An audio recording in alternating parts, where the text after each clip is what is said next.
प्रणाम सब गोटे के। हम पिंकी मंडल अपने सब गोटे के प्रणाम कर रहल छी और नवरात्रि और नव वर्ष के ढेर सारी शुभकामना।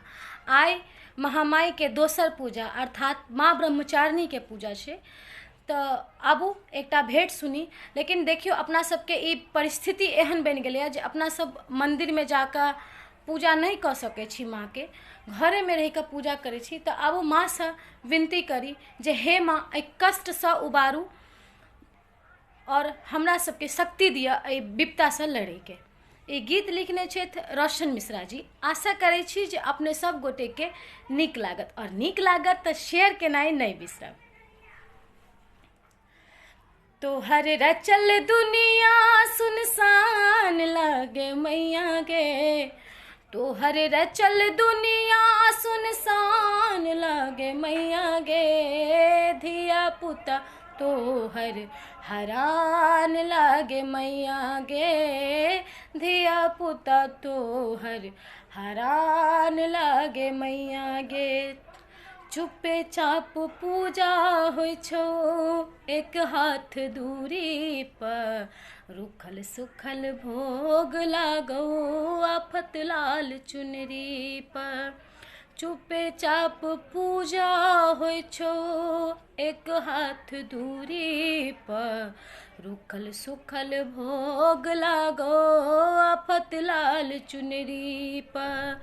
तोरे भवनवा झुझुआन लागो मैया गे, तोहरे भवनवा झुझुआन लागे मैया गे, धिया पुता तोहर हरान लागे मैया गे, धिया पुता तोहर हरान लागे मैया गे।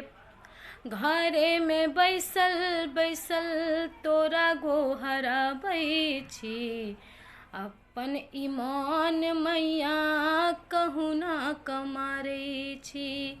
घरे में बैसल बैसल तोरा गोहराबै छी, अपन चंचल मान मैया कहुना कमारै छी। सांस चलत देह बेजान भेलै मैया गे, सांस चलत देह बेजान लागे मैया गे, धिया पुता तोहर हरान लागे मैया गे, धिया पुता तोहर हरान लागे मैया गे।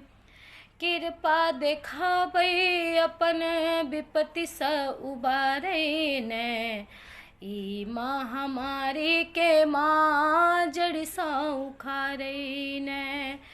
कृपा देखाबै अपन विपत्ति से उबारै ने, पतित हा बीमारी के जड़ सा उखाड़ै ने।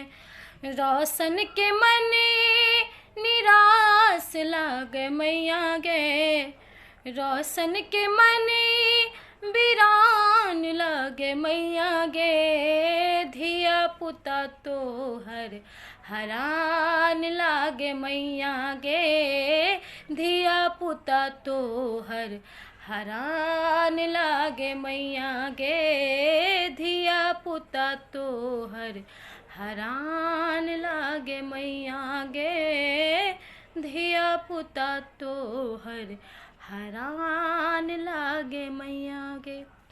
आशा करे छी जे अपने सबके ई गीत नीक लागल हैत और अपने सब गोटे से आग्रह निवेदन जे गीत के अधिक से अधिक शेयर करी, ताकि सब कलाकार के घर पर बैसल मनोबल बढ़े और अहाँ सबके समक्ष ओ नीक नीक गीत प्रस्तुत करे।